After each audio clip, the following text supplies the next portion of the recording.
Hi hello welcome to my channel. ముందుగా అందరికీ నూతన సంవత్సర శుభాకాంక్షలు. ఈ సంవత్సరం అందరికీ బాగుండాలని కోరుకుంటూ అందరి నోళ్ళు తీపి చేసుకోవడానికి స్వీట్ అయితే చేసేసుకుందాం. చాలా పర్ఫెక్ట్ కొలతలతో ఈజీగా ఎలా చేసుకోవాలి, మంచి టిప్స్ అండ్ ట్రిక్స్తో పాటు ఫుల్ వీడియో చూసేయండి. ఇది చేసుకోవడానికి మనకు కావాల్సినవి పాలండి. ఈ పాలు నేను కొలత ప్రకారం తీసుకుంటున్నాను. కొలతలు మాత్రం మిస్ అవ్వకుండా మీరు కూడా ఇలానే పాటించండి. చక్కగా పర్ఫెక్ట్గా వస్తుంది. ఎప్పుడు చేసుకున్నా చుట్టాలు ఇంటికి వచ్చినప్పుడు ఇన్స్టెంట్గా రెడీ చేయాలనుకుంటే చాలా ఈజీగా రెడీ అయిపోతుంది. మన దగ్గర ఈ పౌడర్ ప్యాకెట్ ఉంటే మాత్రం. చూస్తున్నారు కదా, ఒక మందమైన గిన్నె తీసుకుంటున్నాను. ఆ గిన్నెలోకి నేను ఒక కొలత గ్లాస్ అయితే తీసుకుంటున్నాను.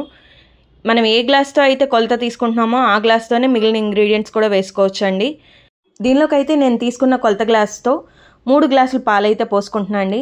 నేను ఇక్కడ వాడుతున్న పాలు country delight full cream milk అండి. మీరు కావాలనుకుంటే ఇంకేమైనా ఫుల్ క్రీమ్ మిల్క్స్ తీసుకుని వాడుకోవచ్చు. ఫుల్ క్రీమ్ మిల్క్ అయితేనే టేస్ట్ బాగుంటుంది. మనకి హల్వా అనేది మంచిగా ఉంటుంది రుచి. ఈ పాలు చక్కగా మరిగేలాగా వేడి చేసుకోండి. కొద్దిగా మరిగితే పాలు అనేవి రుచి బాగుంటుంది. అలాగే అడుగు అంటుపోకుండా చూడండి. ఇలా అడుగు అంటకుండా ఉండాలి అంటే ఈ గిన్నె పెట్టుకున్నప్పుడే కొంచెం నీళ్ళు అనేవి ఉంచితే గిన్నెలో అడుగు అంటకుండా ఉంటుంది త్వరగా.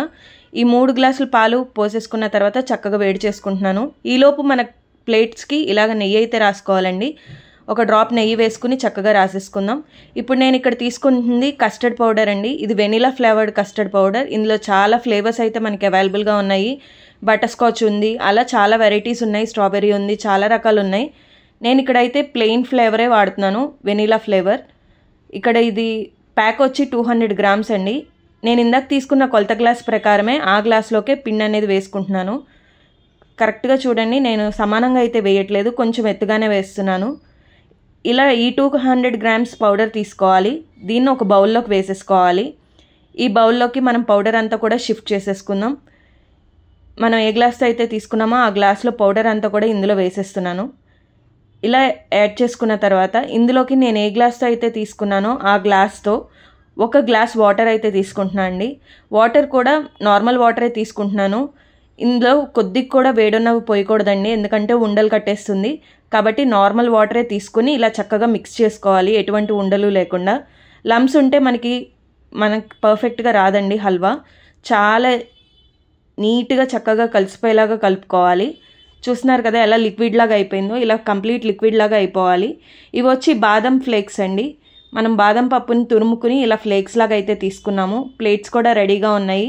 ఇప్పుడు ఈ లిక్విడ్ని కొద్ది కొద్దిగా పోసుకుంటూ మనం పాలలో కలుపుకోవాలి. ఇది త్వరగా గట్టిపడిపోతుందండి హల్వా. అలాగని వెంటనే కట్టేయకూడదు, ఉడికేదాకా ఉంచుకోవాలి. చూస్తున్నారు కదా, ఇలా తిప్పుతూ కలుపుతూనే ఉండాలి. త్వరగా దగ్గరికి అయితే వచ్చేస్తుంది హల్వా అనేది. ఈ హల్వాలోకి నేను అదే గ్లాస్ క్వాంటిటీతో 1.5 కప్పు అయితే తీసుకుంటున్నాను అండి షుగరు. మీకు స్వీట్నెస్ ఇంకా ఎక్కువ కావాలి అనుకుంటే మాత్రం కొంచెం ఎక్కువ వేసుకోండి. మీ తీపికి తగినట్టుగా మీరు వేసుకుని చక్కగా మిక్స్ చేసేసుకోండి. ఉండలు లేకుండా చూసుకోండి. బాగా కలుపుతూ ఉంటే ఉండలన్నీ కూడా కలిసిపోయి కరిగిపోతుంది పంచదారతో పాటు.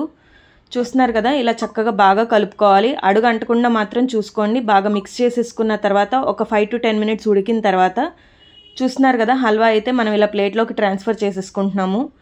ఈ హల్వాలోకి మనం ఆల్రెడీ కట్ చేసుకున్న బాదం ఫ్లేక్స్ యాడ్ చేసేసుకుంటే టేస్టీగా బాదం కస్టర్డ్ మిల్క్ పుడింగ్ అయితే రెడీ అయిపోయింది. చాలా పర్ఫెక్ట్గా వస్తుంది. పీసెస్ కట్ చేసి మనం బఫేలో పెట్టుకోవడానికి కూడా చాలా బాగుంటుందండి.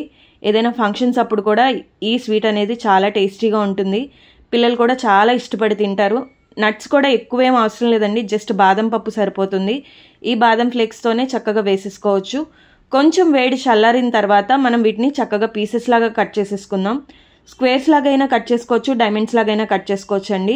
లేదు ఇదేమి ఇష్టం లేదనుకుంటే కొద్దిగా కప్లో పోసేసుకొని కప్పు ఫ్రిడ్జ్లో పెట్టుకొని తీసుకుని తినచ్చు, ఇలా కట్ చేసే అవసరం ఏమీ లేకుండా. కానీ ఇలాగ మనం సర్వ్ చేసేటప్పుడు అయితే టేస్ట్ చాలా బాగుంటుంది. చూస్తున్నారు కదా, పీసెస్ కూడా ఎంత పర్ఫెక్ట్గా వచ్చినాయో. మనకి చాలా పర్ఫెక్ట్గా ఉంటుంది. మీరు ఈ రెసిపీ కానీ ఇప్పటి వరకు ట్రై చేయకపోతే ఖచ్చితంగా ట్రై చేయండి, చాలా బాగుంటుంది. చాలా పర్ఫెక్ట్గా కూడా వస్తాయి పీసెస్ అనేవి స్మూత్గా. ఈ రెసిపీ చాలా ఈజీగా అయిపోతుంది కాబట్టి ఈ న్యూ ఇయర్ చక్కగా ఈ స్వీట్తో సెలబ్రేట్ చేసుకోండి. ఈ వీడియో మీ ఫ్రెండ్స్ అండ్ ఫ్యామిలీకి షేర్ చేయండి, లైక్ చేయండి, కామెంట్ చేయండి, సబ్స్క్రైబ్ చేసుకోండి.